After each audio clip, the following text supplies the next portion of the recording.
শুভ সকাল and welcome back to new daily blog. আজকে সকালে আমার কাজ করবে এই ধান শুকানোর জন্য লোক আছে, একটা দুটো চারটে লোক আছে, তবুও আমাদেরকে ঘর থেকে নিয়ে এসছে, বলছে নাকি তোদেরকেও কাজ করতে হবে, বসে খেতে দেবে না। মেন ব্যাপার হচ্ছে এইটা। বাড়িতে আজকে বসেছিলাম, ভাবলাম রেস্ট নেবো, কালকে খাওয়া দাওয়া হয়েছে, থেকে একটা অলরেডি কাজ হয়ে গেছে। এই ধানগুলো না, এগুলো বস্তায় ভরা ছিল, আমি শুধু মাথায় তুলে দিয়েছি। দুটো মড়াই হয়ে গেছে, সেটা পরে দেখাচ্ছি, কারণ ওখানে আমার আব্বা বসে আছে, মড়াইটা ঠিকঠাক করছে, মানে ডিপার্টমেন্টের মালিক ভালো করে দেখছে। ইনি হচ্ছেন পিলছোয়া থেকে এসছে, পিলছোয়া থেকে এখানে কাজ করতে এসছে। আর এই কাজটা কেন করছে সেটা বলি। এই যে ধানটা আছে না, এটা উপরে আছে, উপরটা শুকিয়ে গেছে, যদি পায়ে করে এমনি করে না, তার তলায় যে ধানটা আছে সেটা উপরের দিকে আসবে, তো ধানটা ভালোভাবে শুকাবে, তার জন্য এটা করা। এই ধানটা আজকে হয়ে যাবে, তো এই ধানগুলো উঠে যাবে। একটা মড়াই তো কমপ্লিট হয়ে গেছে, আর একটা মড়াই, এই ধানগুলো উঠলে প্রায় 3 ভাগের 1 ভাগ হয়ে যাবে, টোটাল 2টো মড়াই হবে। সেকেন্ড ম্যানেজার এ হচ্ছে সেকেন্ড ম্যানেজার, মানে সাবমার্সিবলের সমস্ত কিছু যে দায়িত্বটা সব ইনার হাতে। কেউ যদি সাবমার্সিবলের জল যদি কম পায় তো একে এসে ধরবে। হয়ে গেল লালা, এখন আর আমাদের কাজ নাই, এখন আমাকে পুরো রেস্ট। এবার আমার কাজ হচ্ছে সেই দুপুর 2টো থেকে এই ধানগুলো যখন আবার তুলবে, সেই রোদের মাথায় তুলবে। কেন আবার তুলবে? মানে আলবো না আলবো, মানে নিজেও খাটবো, আবার যে যার ধানের কাজে কিন্তু একটা ব্যাপার কি, তোমার যদি মানে চাষ করো তো তোমাকে নিজেকেও খাটতে হবে সবার সাথে। এটা যে তুমি রেস্ট নেবে হবে না। ধান মাঠে ধান লাগানো দেখিয়েছি, এবার ধানগুলো বাড়ি নিয়ে এসে যে মড়াইগুলো করা হচ্ছে, এটা দেখতে পাচ্ছি, এটা হচ্ছে মেন মড়াই। এটা টোটাল 320 বস্তার মতো ধান আছে, ঠিক আছে, মানে ওরকম হবে আন্দাজ। তো এটা ফুল আছে হচ্ছে মিনিকেট ধান, যেটার বস্তা হচ্ছে 1500 1600 এরকম হয়ে যায়। আর এটা হবে 36 ধান, এটা 1300 1400 এরকম দাম যায়। আর এটাও হবে 300 আপ। মড়াই করার স্টাইলটা দেখাতে পারছি না, এর কারণ যখন মড়াই করছে না তখন আপ এখানে থাকছে, তখন কাজের সময় যদি ভিডিও করি না আমাকে ভাই মার খেতে হবে। ঠিক এরকমই ধান ভরা আছে, সর্বপ্রথম খড়, দেন এটা হচ্ছে বর। এইগুলো সেদিন পাকানো হচ্ছিল, আগে একটা ভিডিওতে দেখায়নি, এইগুলো পাকানো হচ্ছিল। আবার যেদিন লাস্ট ফিনিশিং হবে সেদিন একবার দেখাবো। আজকে হচ্ছে মঙ্গলবার। আমি একটা ওয়েদার রিপোর্টে দেখলাম, আগের দিনের থেকে আমাদের আগের দিনে অন্যদিকে যেরকম 45-46 চলছিল, তখন আমাদের এদিকে তাপমাত্রা ছিল 43 ডিগ্রি তাপমাত্রা। তো আজকে সকালে উঠে দেখছি 44 ডিগ্রি। তো আরেকটা পোস্ট দেখলাম নাকি সানস্ট্রোকের, মানে স্ট্রোকের একটা ব্যাপার আছে, যে 30 মিনিট রোদে থাকলে নাকি 100% তার স্ট্রোকের চান্স বেশি।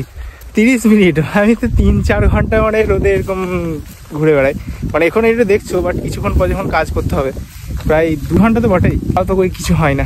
ভালো থাকলেই কে মারে, তাই না? এখন এসেছিলাম মাঠে ধান কাটার জন্য, এখানে মানে মেশিন একজনকে ফোন করলাম, সে বলছে নাকি এখানেই চলছে। ফালতু আমি এলাম, এসে দেখছি এখানে কোনো গাড়িই নেই।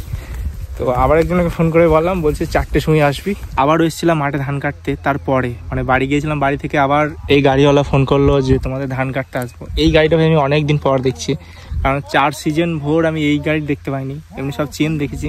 এটা হচ্ছে টায়ার আলা, আর এ যা জমি ফেলবে না 1 ঘন্টায় 5 বিঘা জমি ফেলে দেবে, আর যেগুলো চেন আছে সেগুলো 1 ঘন্টায় 2.5 বিঘা, তার বেশি পারবে না। তো মানে তারা ডাবলে বলতে গেলে।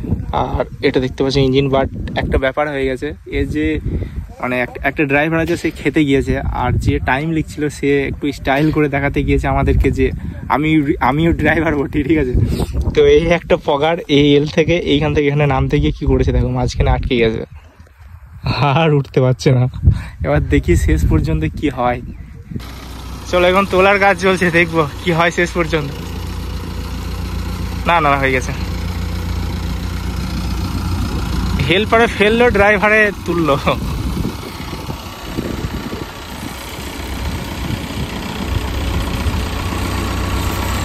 ওয়ের ভাই একটা জেসিবি থেকেও মনে হয় বেশি হবে।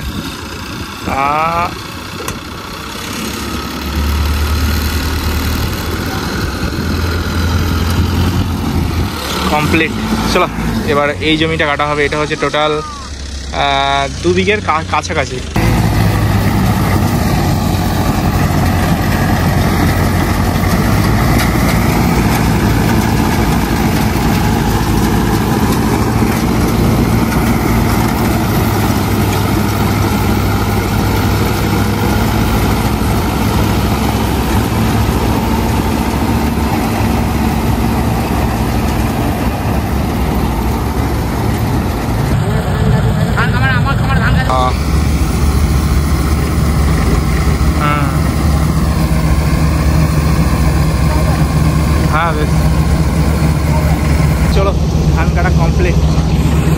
বাজে এখন 1:50 আর এতটা পরিমাণে রোদ, তাই মুখে একটু জল দিলাম তো 1 মিনিটের মধ্যে জলটা শুকিয়ে গেল। এখন আমি দেখাবো আমি যেখানে আছি এখানকার টেম্পারেচার কত। 43 ডিগ্রি তাপমাত্রা,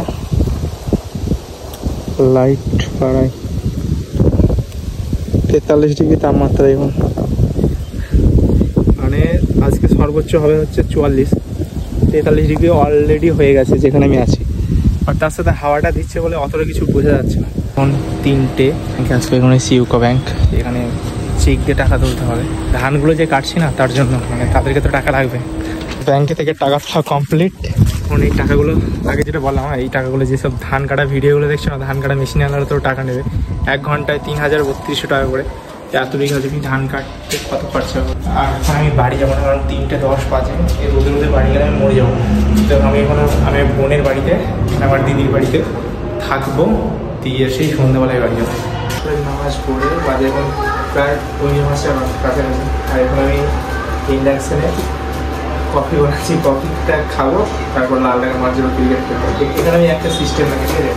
এখন 10-এ চলছে, 10-এ, ঠিক আছে? এটা যখনই সরাবো না, এটা আস্তে আস্তে 0 হয়ে যাবে। এখন আমুল কোম্পানি, আমুল গোল্ড কোম্পানির দুধ নিয়েছিলাম কালকে, সেই চা কফি হচ্ছে শুরু করে দিয়েছে।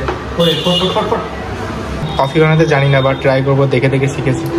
এটা হয়ে যাবে, দিয়ে কাপে দেবো, তারপরে কফি পাউডার দিয়ে দেবো, তারপরে এদিক ওদিক নাড়িয়ে দেবো, খেয়ে দেবো।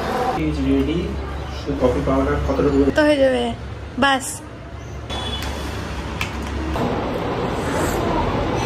টেস্টই আলাদা। আর এখন তোমাদেরকে দেখা একবার চা আর কফির মধ্যে ফারাকটা।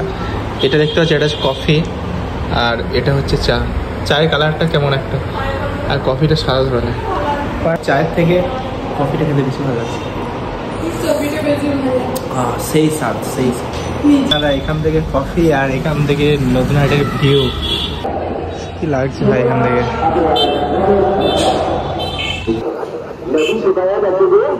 সুন্দর সিন দেখে মনে হচ্ছে ড্রোন যাচ্ছে, মানে ড্রোনে ক্যামেরা ছবিতে তুলছি।